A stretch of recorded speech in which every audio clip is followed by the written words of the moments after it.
Miles de personas transitan por esta calle día con día. Sin embargo, lo que pocos conocen es que el 26 de septiembre de 1968, cientos de jóvenes fueron agredidos con gas lacrimógeno debido al apoyo que presentaron en manifestaciones hacia sus compañeros en la Ciudad de México.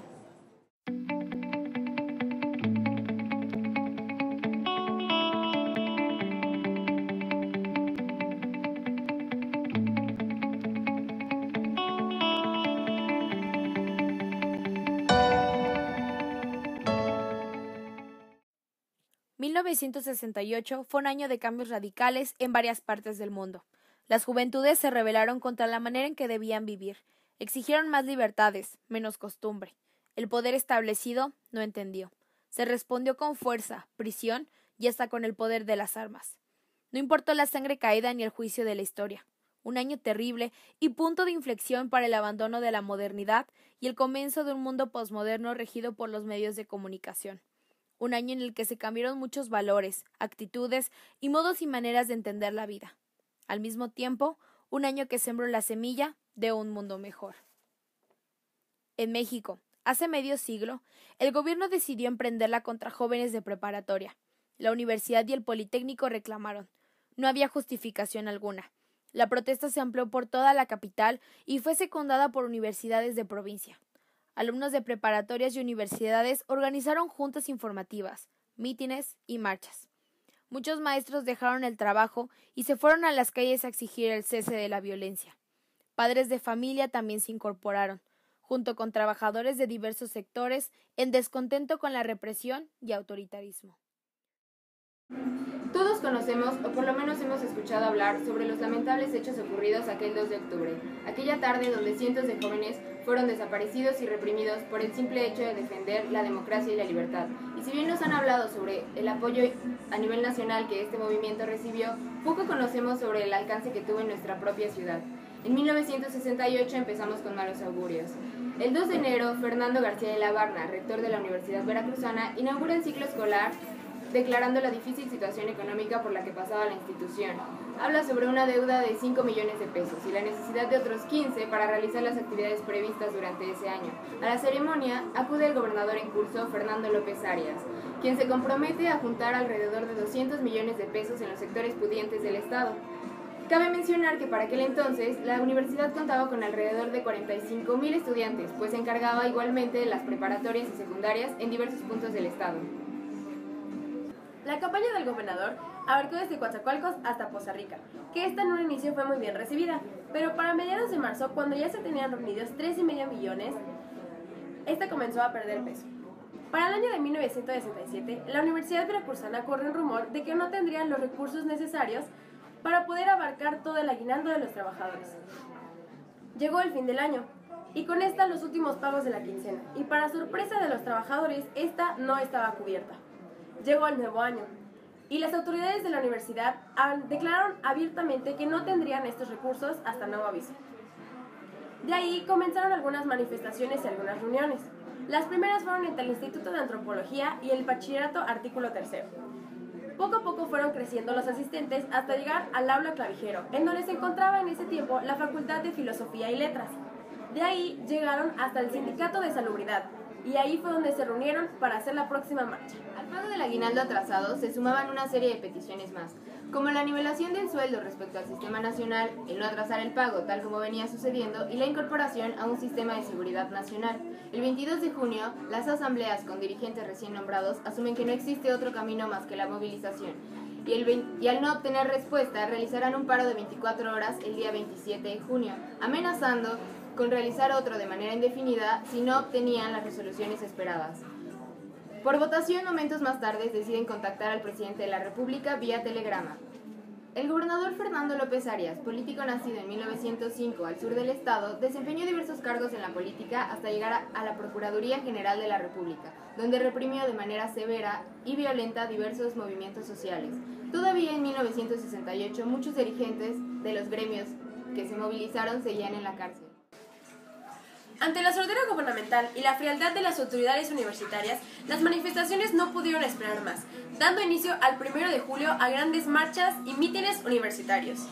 Para el día 8, estos estudiantes se instalaron frente al Palacio del Gobierno de la capital del estado, instalaron carteles con leyendas que decían huelga de hambre, hambre de justicia, estómagos de hambre, defección de cultura. El 11 de julio, el gobernador del estado se dirige a los manifestantes con las siguientes respuestas. El estado proporcionará los recursos necesarios para el pago del aguinaldo, el cual equivaldrá a una quincena y será una obligación.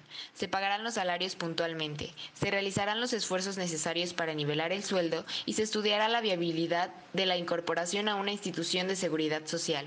El fin del movimiento magisterial dejó una enorme laguna de inconformidad entre muchos, tanto del gremio como estudiantes. Aún con esto, la movilización tuvo una pausa. ¿De dónde viene su interés por el tema? ¿El actual? Sí. En realidad tú has de haber oído en la televisión, en los periódicos, en la actualidad, que el 68 fue muy brutal. Nos afectó. A mí me impactó ver a buena parte de mis maestros en la cárcel. Pero nosotros, creo, esa generación del 68 lo podrás ver, varias gentes están tocadas, estamos movidos, es un momento de ruptura, de cambio. Todo lo que uno tenía concebido, imaginado, supuesto, ese 26 de septiembre cambió mucho. Ese 2 de octubre que ustedes lo podrán ver ahí, matando muchachos, señoras, es impactante. Vivirlo, padecerlo, sentirlo, te marca para toda tu vida. Y creo que nosotros no estábamos haciendo nada indebido. Pedíamos cese de la represión, libertad de presos políticos, desaparición de algunos artículos de la ley, que ahorita lo veo y son simpleces. No se estaba pidiendo nada extraordinario. Ni un general, ni un presidente, nada relevante para la estabilidad de un país.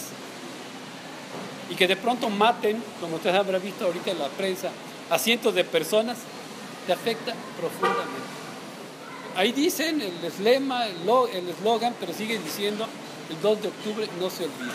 Bueno, pues el 26 de septiembre tampoco. La siguiente pregunta sería, ¿por qué no se menciona el movimiento estudiantil a pesar de que este llega a durar casi todo el año? Bueno, una de las cosas que estamos entreviendo, porque cabe mencionar que hay que seguir indagando más y hay que seguir buscando más informaciones, testimonios de personas que vivieron ahí. Sería muy útil conocer testimonios de personas que trabajaban en el ayuntamiento en esa época, claro. Pero por lo mientras nos tenemos que conformar con los documentos que se quedan. Y una de las cosas que estamos viendo es que ese ayuntamiento estaba muy al pendiente de las decisiones y políticas del gobierno del estado de Veracruz. Entonces, cabe mencionar que para esas épocas, pues cuando hablamos del sistema político nacional, estamos hablando de un sistema vertical donde las órdenes iban desde lo más alto, gobierno federal, presidencia de la república, hasta el nivel más bajo que eran las presidencias municipales, ¿no? Entonces, en ese sentido,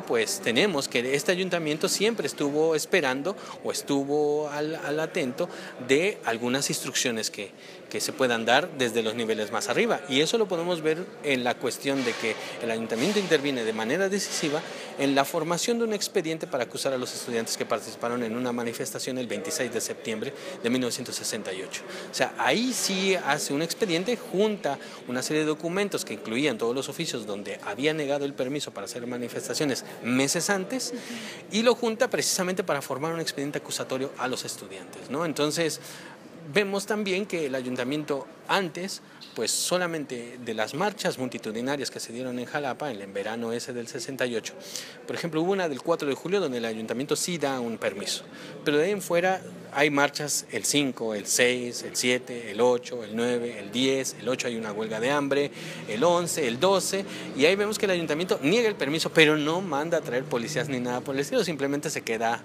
así nada más, estático. Se queda estático, pues, está bien, no doy el permiso, ellos hicieron la marcha y no hace nada.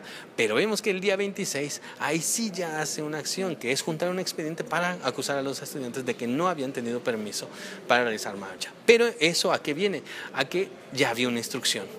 2 meses de lucha, 2 meses de participación, y el 26 de septiembre salíamos a otra marcha más. Salimos muy cerquita de Humanidades, que estaba ahí en Juárez, a unos cuantos pasos de Lucio.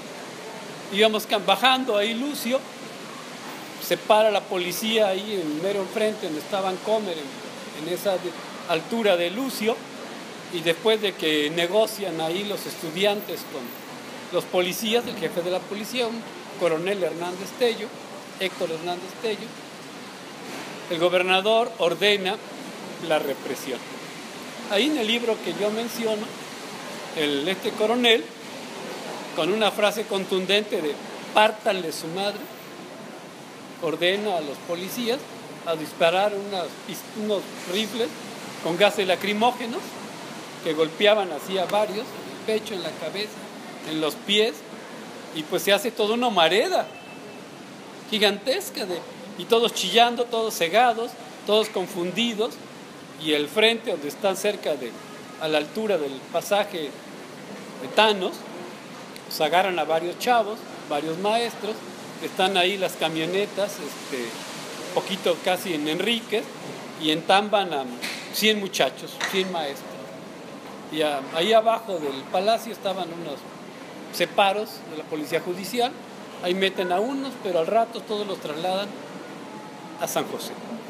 Entonces, pues eso acaba con la manifestación en Jalapa, y todos quedamos, pues, yo no estuve encarcelado ni mucho menos, yo salí corriendo ahí al lado de Almacén Chedraui porque todavía no existía el súper, hay un callejoncito, creo que se llama Roa Bárcena, salí a Madero y por ahí huí, junto con decenas de muchachos, otros se siguieron hasta Carrillo Puerto, ¿no? Se fueron allá por Madero, por Insurgentes, y por ahí, claro, otros se fueron acá por Revolución, porque enseguida, de Lucio arriba de Juárez, estaba un batallón del ejército, bajaba el batallón del ejército a apoyar a la policía, y pues quedaste atrapado, ¿no? Entonces, entre las fuerzas policíacas y el ejército, pues imperó el pavor. Entonces creo que es muy importante mencionar qué pasó en Jalapa, un 26 de septiembre hace 50 años. El ayuntamiento está esperando a que le den instrucciones. Es cauteloso, él se preocupa nada más. Obviamente las necesidades de la ciudad en esas épocas también eran altas y tenía que trabajar para ello. Eso también hay que decirlo, ¿no? Limpia pública, alumbrado, drenaje, escuelas, pago de maestros, había una serie de tareas. Pero para la cuestión política, que es lo que representaba el movimiento, pues a la par de estas tareas tenía que ver qué hacía con los estudiantes, pero no podía hacer nada sin que el gobierno de arriba estuviera pendiente o algo, porque tal vez a lo mejor el ayuntamiento hubiera hecho algo, pero seguramente el gobierno del estado hubiera intervenido en decir, ¿sabes qué? Tú no te muevas, tú no hagas esto. Tú solo obedece. Tú solo tienes que acatar lo que aquí ya vamos, porque esa era la forma en que se gobernaba en este país en esas épocas, ¿no? Y es por eso también esa forma tan cuadrada de gobierno, esa forma tan jerárquica de gobierno, es precisamente lo que nos permite es explicar por qué surgen movimientos estudiantiles como los del 68, porque son jóvenes que están leídos, que están instruidos y que están pensando en que un mundo diferente sin esta orden jerárquico es posible, ¿no? Entonces, claro. Ahí vemos el choque que ocurre en el 68 y bueno, lo podemos ver con todos estos eventos que ocurrieron, ¿no? Pero el 68, lo que decía en un momento antes, es muy importante.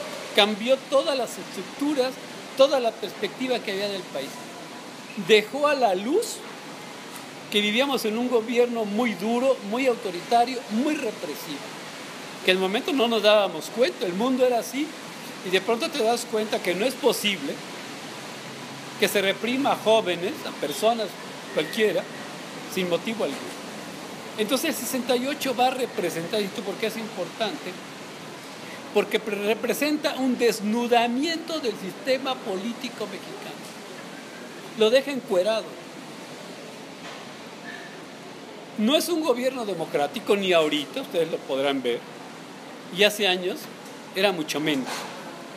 Protestaba un ferrocarrilero, lo golpeaban. Lo encarcelaban o lo mataban. Protestaba un médico, lo reprimían, lo encarcelaban o lo mataban. Protestaba un campesino, lo golpeaban, lo encarcelaban. O sea, no es posible que un país pueda vivir así. Y que el 68 te lo revele así masiva, de manera extensa, de manera contundente, lo deja muy claro en dónde vives. Lo malo es que no ha cambiado gran cosa. Tú puedes ver cómo matan al campesino, al obrero, a quien sea, al estudiante de una normal, porque toman unos autos. O sea, no es posible que sigan matando impunemente a la gente.